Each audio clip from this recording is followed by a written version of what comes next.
YouTube, Otaku here. I'm going to be your personal narrator.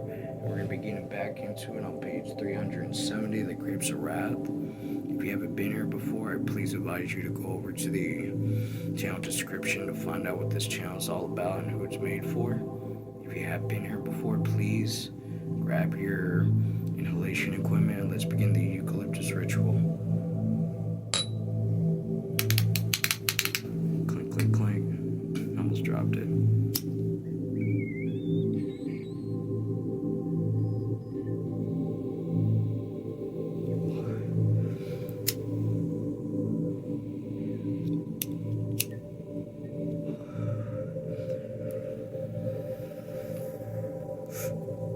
Got some reservoir. Beautiful.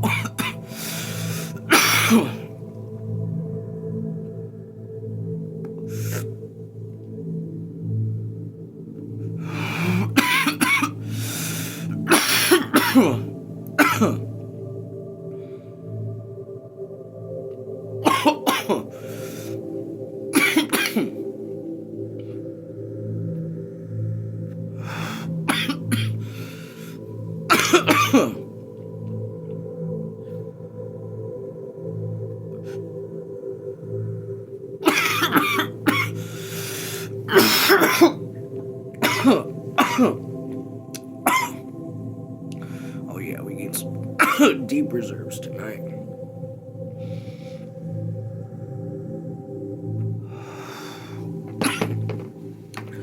Alright, let's set that down a bit. Also, please do not forget your waters. These sessions do get intense. Page 370 of The Grapes of Wrath.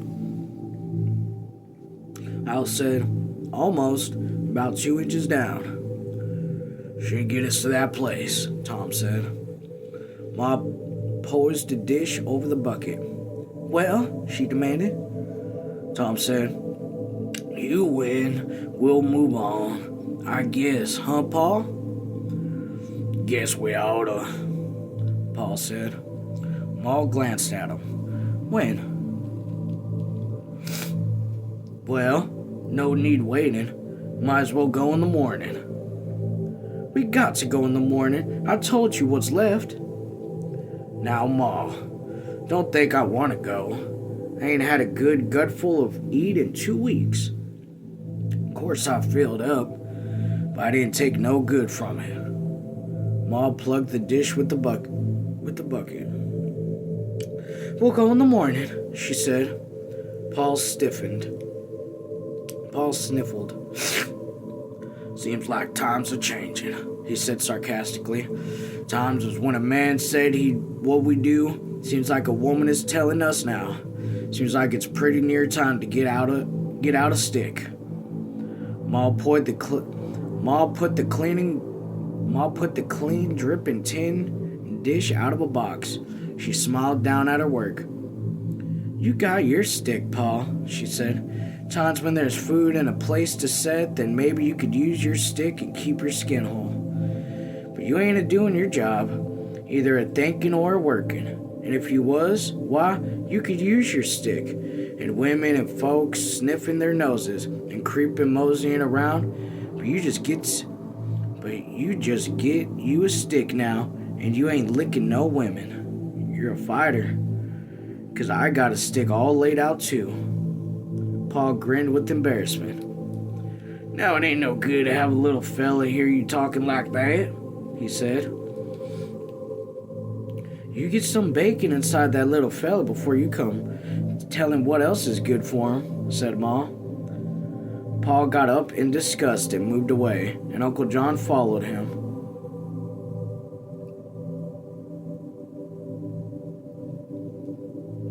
Damn, she's talking shit about his dick, I think.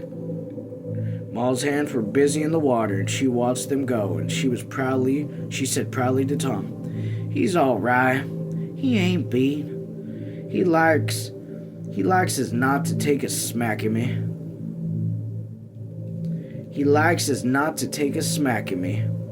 Tom laughed.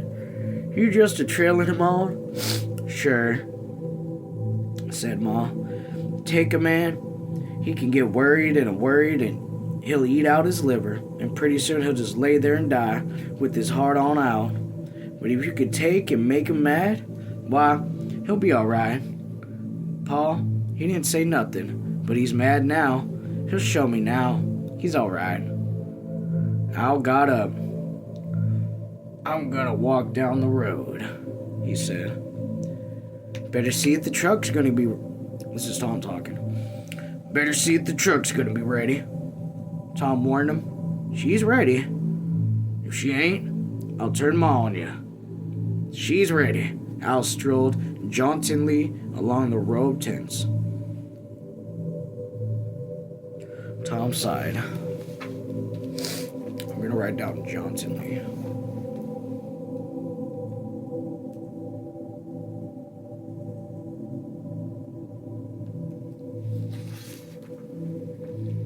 Okay. Page 369.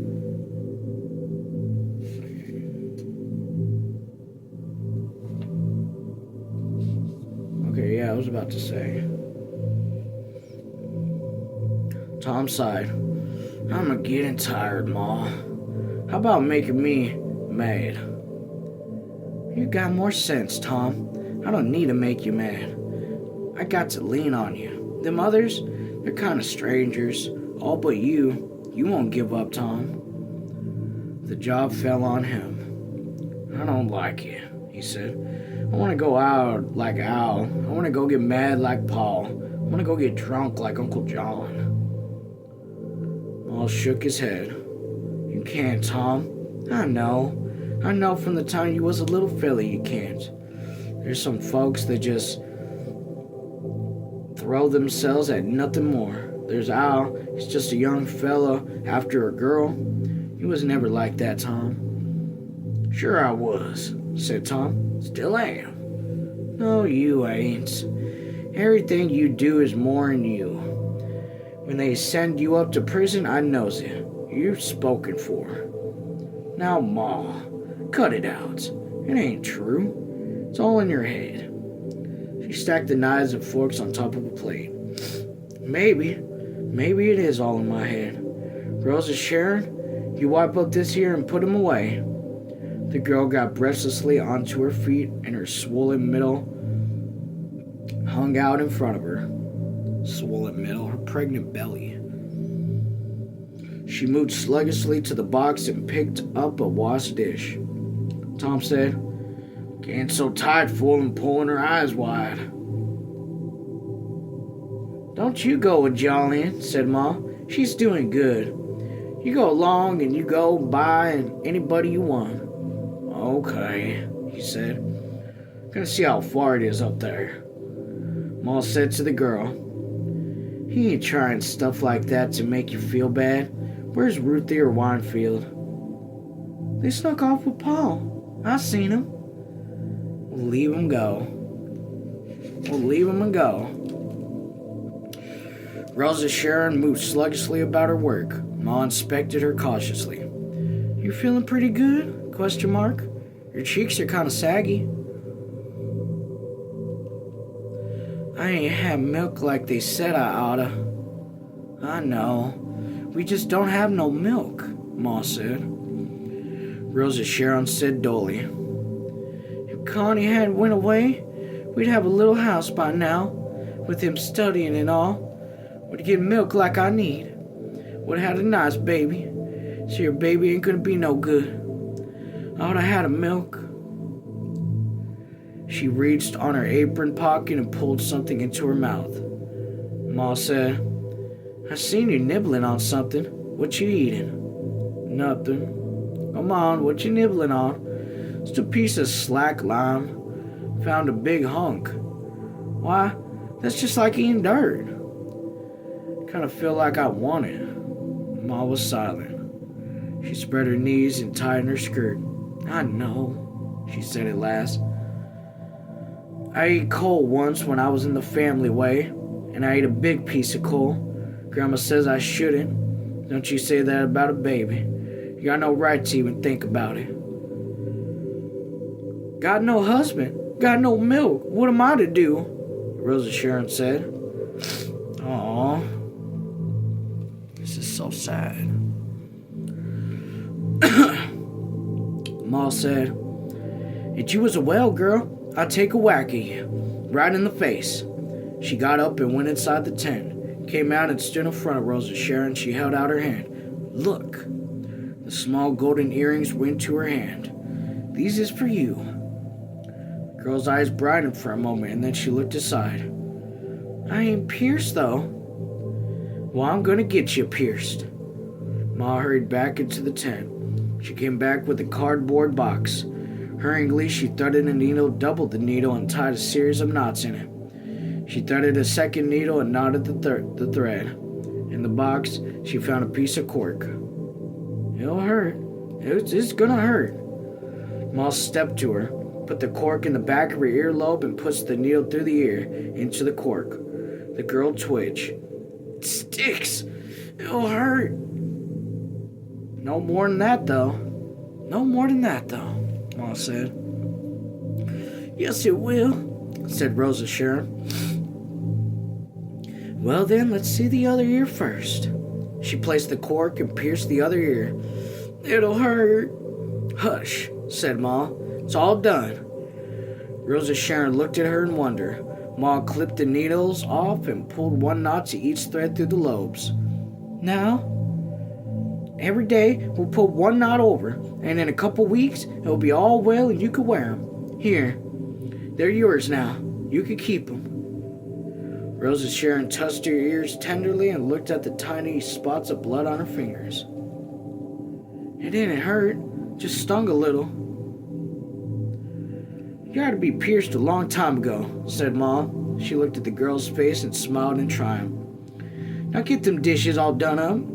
Your baby's going to be a baby. Very near you're going to have the baby without your ears being pierced. But you're safe now." "Does it mean something, Ma?" Question mark. "Why, of course it does," said Ma. "Of course it does." Al strolled down the street towards the dancing platform. Outside a neat little tent, he whistled softly, and then he moved along the street. He walked to the edge of the grounds and sat down on the grass. The clouds over the west had lost the red edge now, and the cores were black. Al scratched his legs and looked towards the evening sky. In a moment, a blonde girl walked near, and she was pretty and sharp-featured. She sat down on the grass beside him and did not speak. Al put his hand on her waist and walked his fingers around. "Don't," she said. "You're tickling." "We're going away tomorrow," said Al. She looked at him startled. "Tomorrow? Where?" "Up north," he said lightly. "Well, we're going to get married, aren't we?" "Sure, sometime." "You said pretty soon," she cried angrily. "Well, as soon as when soon comes." "You promised." He walked his fingers around further. "Get away," she cried. "You said we was." "Well, sure we are," Al said. 374. "And now you're going away?" Al demanded. "What's the matter with you? You in a family way?" "No, I ain't."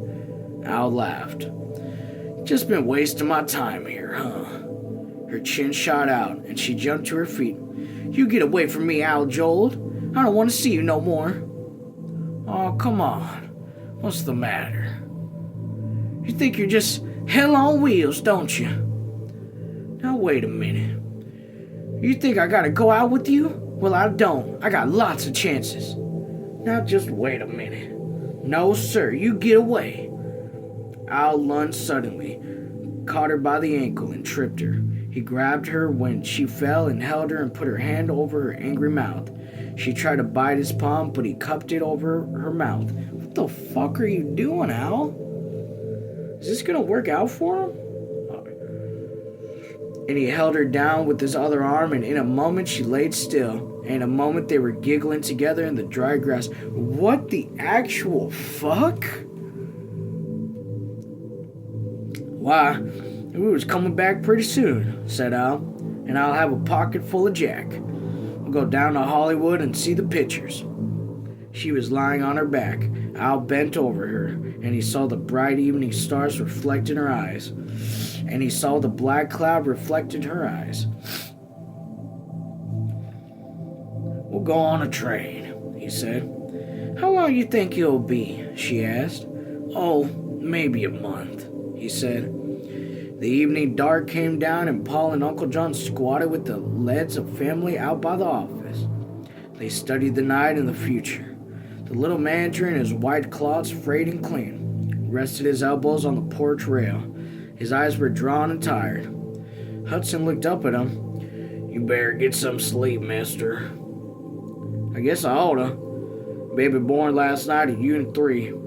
I'm getting to be a good midwife. The hell? It's the little manager. So I gotta talk in that one voice. The little manager in his white clothes, frayed and clean, rested his elbows on the porch rail, his face had drawn and tired. Hudson looked up at him. You better get some sleep, mister. I guess I oughta. Baby born last night in Unit 3. I'm getting to be a good midwife. Fella ought to know, said Hudson. Married fella got to know, Paul said. We're getting out in the morning. Yeah? Which way you going? Said Hudson. Thought we'd go up a little north a little. Try to get the first cotton. We ain't had work, we had a food. Know if they ain't got any work? No, but they sure know if they ain't got nothing here. They will be a little later, Hudson said. We'll hold on. We hate to go, said Paul. Folks been so nice here, and the toilets and all, and we got to eat and got a gas tank. That get us a little piece up the road. We'd have to bathe every day here. Never was so clean in my life. Family, funny thing, used to be I only got a bath every week and I never seemed to stink. But now I don't even get one every day and I stink. Excuse me. Wonder if taking a bath so often makes that happen? Question mark. Maybe you could smell yourself before. Maybe you just couldn't smell yourself before. Maybe, said Paul. I wish we could stay. The little manager held his temple between his palms. I think there's going to be another baby tonight. Oh, he shrugged. We're going to have one in our family before long, said Paul. I wish we could stay here to have it. I sure wish we could. Alright, it's a little skip right now, so before we continue on, I'm going to... Seems to be a little bite on my finger. I had to scratch with my teeth.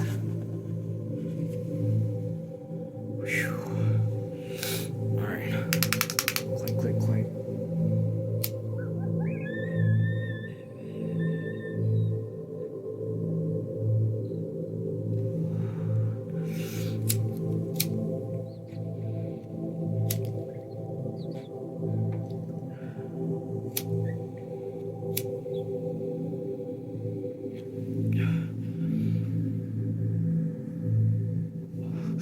Ooh, there we go. Okay, get it every time for what I do.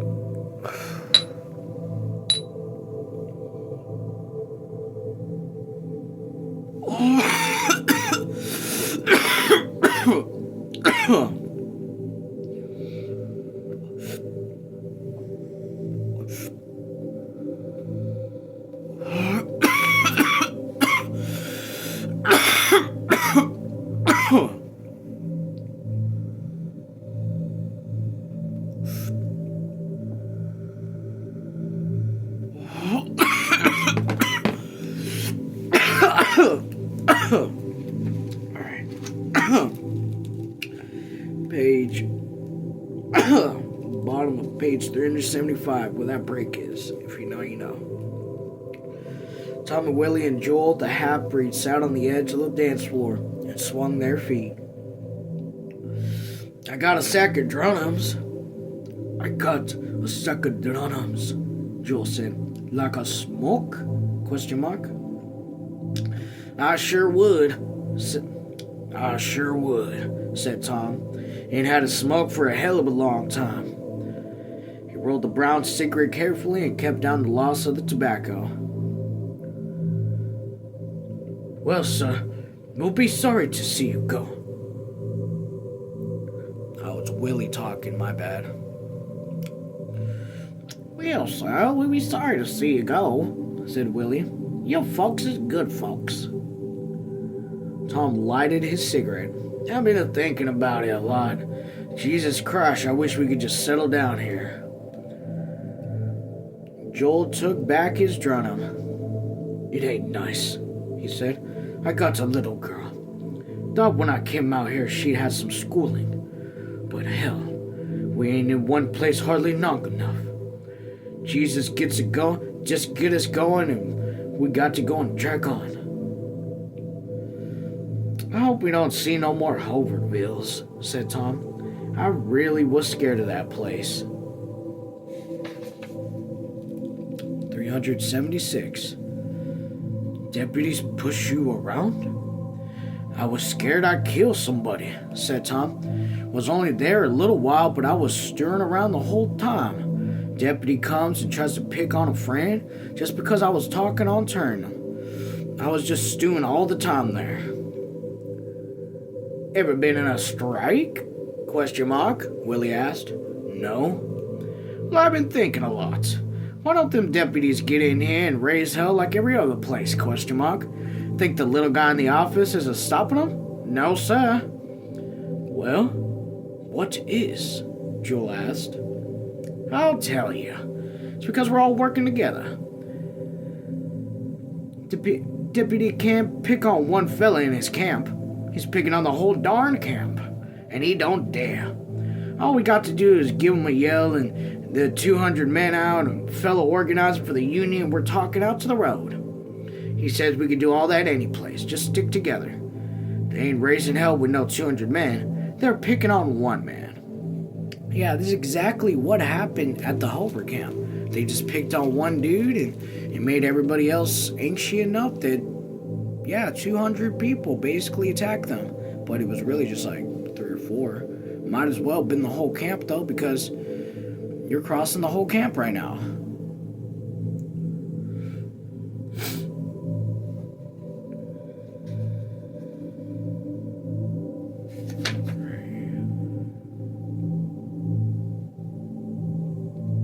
Yeah, said Joel. And suppose we got a union? Question mark. You got to have leaders. They're just pick up your leaders. And where's your union then? Question mark. Well, said Willie with a grin, we gotta figure out sometime. I've been out here a year and wages are going right on down. Fella can't feed his family on the work now, and it's getting worse all the time. I ain't gonna do no good to stand around and starving. I don't know what to do. If a fella owns a team of horses, he didn't raise no hell if he got to feed them when he ain't working. But if a fella got men working for him, he just don't give a damn. Horses is a hell of a lot more worth than men. I don't understand that.